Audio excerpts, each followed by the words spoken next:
As children, we are told that we are all unique in our way of talents and passions.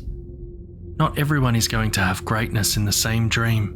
Rather, you dream of a simple life where you work a normal job and have a family, while others want more out of life, like riches and fame. I never stopped to think about these lessons until recently. Most of my life I was poor. Barely did my family have food or clothing on our backs. We had a home, but it wasn't the greatest. So at a young age I started my life of crime. At first it was stealing from small stores or local food places in order to provide my family with what we needed. But as I got older, my skills of being a thief started to get better. I could break into homes and bigger businesses, taking whatever I chose. This was my talent, you could say. My parents didn't know how or why, but I guess it was lucky for me that they never seemed to notice my nightly walks. It wasn't until high school my father started to clue in on my habits. The sudden new clothes in the closets, or cabinets full of food he didn't buy with his checks. I had a good reason for stealing. Well, at first. Then it became an addiction. Money, jewellery, cars and other items I couldn't live without. My first time in jail was when I turned 19. My neighbour caught me stealing from his home and the police arrived, and my father wasn't far behind. Now you would think I would learn my lesson, right? Hell no. I did my time, and when I came home, my parents had kicked me out. My life on the street started the day I came home. "There is no saving that boy," my father yelled, throwing my stuff into the lawn. My mother only cried while my two little sisters looked on, confused. I'd spent my first few nights cold and hungry. My mind was lost and I wanted to give up. But something kept me going. There was only one way in my mind to live without wanting. I would break into shops for food, and when my clothes got dirty or old, well, I would just go get some. My life on the streets wasn't so bad. In fact, for the first couple of years I would steal my way around the problem. It was so simple back then. I would pick a home and sneak in at night, raid the kitchen quietly, and sleep in the attic or basement. I even took a shower after the owner was gone and stole some clothes. I'd done this for 3 months, moving from home to home so I wouldn't be caught in the act. But life decided to teach me another lesson. I was stupid and headed up for a shower one morning, not noticing the older woman in the kitchen. She seemed puzzled and confused, but then started to scream. Everything went to hell as I tried to escape, but she held me at bay, standing her ground. "Get away from the door, bitch," I yelled, grabbing the knife on the table, sending it into her chest. I panicked, because this was the first time I had killed anyone, and yet something inside me made me feel wonderful and happy. Of course I got away before the police showed up, but it did make me change my plans. I started to stay in homes that were up for sale. Easy, just sneak in through a window or back door. But my life changed when I heard about an older woman in the newspaper who needed help with the little things around her estate. Of course I figured this woman had to be loaded with cash, and I knew this would be the end of my problems. I cleaned myself up and got some new clothes. Heading into town, I started toward the large estate on the edge of town. The long walk up the drive made me look on in wonder. She really must have been living here for years, as the place seemed a bit aged. April Lancaster was indeed a friendly soul. She invited me inside her home, and we talked about her needs. Of course, I was too busy looking at the state of her home. I really knew my days of wanting were over. Just wondering, why not ask your family to help? She seemed taken aback by the question, but smiled, offering me a drink as we sat down on the couch. She told me her family was gone and she was the only one. My eyes lit up. The old bitch really had no one to miss her if she just happened to have an accident within her home. Either way, I accepted her offer and started my live-in position as her helper to get things done. I knew I had finally gotten my answer, or so I thought. For the next few months, I acted like a caring person, helping her with cleaning, cooking, and even just keeping her company. But but there was something about her, I don't know what it was, but she seemed a bit different. "What about your family?" she asked one evening while sitting at the table eating. I told her a lie about how my family were hardworking and my father spent a lot of time on the road for his job. She seemed impressed by this. I spent much of the time hearing stories of her childhood and the illness that made it hard for her to do things on her own. She did pay me a little to help, of course, but my mind could only think about the big picture. In fact, I knew this would be too easy. But you know, when you were young, the risk didn't really cross your mind at the time. Mrs. Lancaster was more than she seemed. I first started to see this in the manner of speaking and personality. She seemed to know when to use kindness to gain what she needed, and fear when she knew someone maybe was out of her control. This behaviour started when she hired someone to repair and remodel the upstairs bathroom. She offered them drinks and even little sandwiches for all their hard work. She smiles and grins and makes them feel safe, but every week I noticed there would be a new person to finish the job. I asked about this, and she only just laughed. "They felt ill and sent a replacement," she said, smiling up at me. Now, for a company to send new workers into a place where they were disappearing, that really started to make me wonder about Mrs. Lancaster, but that was just the beginning. My plan still held strong, as I knew the old woman didn't know what I had ready for her. That Tuesday morning, I asked if I could go get some items from the store. Her sweet smile made me uneasy, but I was glad that I had some time out of the house.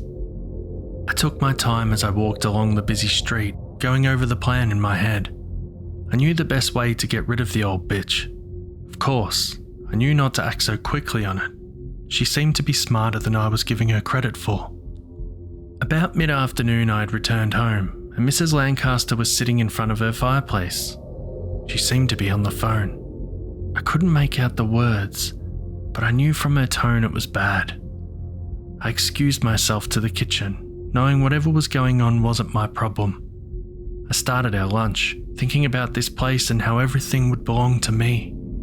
My plan seemed so simple, as it had been working so well. Get her to feel really close to me as family and not just the hired help. "Lunch is ready," I smiled as I helped her to the table.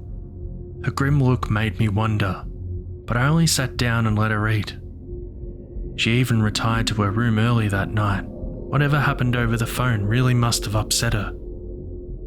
I explored the house into the night, hoping to find any secrets or where she kept her money. She kept up the odd behaviour for a couple of weeks, requesting meals in her room, and assuring me she was just feeling ill. Either way, this wasn't a problem. After all, my plan to get close was working better each day. For the next few months, I would care for her. "You're such a sweet person," she said one day, while we sat looking into the forest from her backyard. April's health was fading, and this was good for me, or at least for my plans. What can I say? People overdose on their pills all the time, and with no living family, well, she would just be crazy not to leave me this place. I continued to play my role of caretaker, knowing April trusted me totally, but my plan fell to pieces when she told me what her plans were for this place. "What do you mean?" "I would hate to see your money and estate just disappear," I said, careful not to give myself away.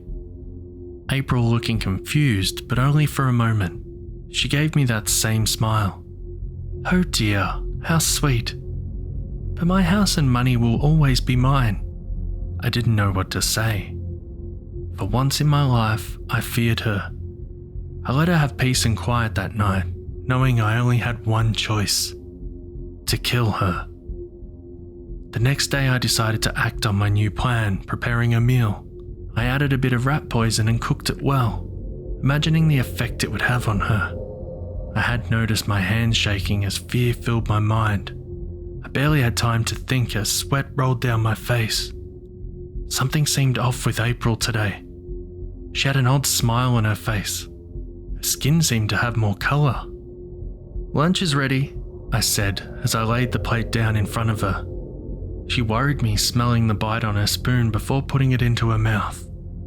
I waited, but nothing happened. By now her body should have gone into shock, but she just kept eating it. My, whatever special ingredient did you use? This is delicious.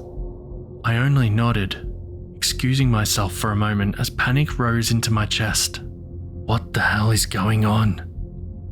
I freaked out once the bathroom door was locked. That woman downed half a box of rat poison and didn't even have a reaction. I tried to get a hold of myself, but terror seemed to have control over me. Are you okay? She called now from the other side of the door. I panicked, knowing she wouldn't be able to walk on her own. But here we were at this moment as I tried to make sense of everything. Let me in, dear, she called again, but this was an odd tone, like a deep, demonic sound. I assured her that I was fine and I would be out soon. This seemed to work as she went back to finish her meal. I creeped past the dining room and started for the front door, but just as I reached it, she now stood between me and my freedom, and my fear began to rise. She laughed, locking the door before turning to me. Don't think I'm not onto you, she said with a twisted grin across her face. I don't even care about my plan. All I want to do is get the hell out of this insanity. I begged her to let me go and I would never come back. But she only just laughed as her form began to change.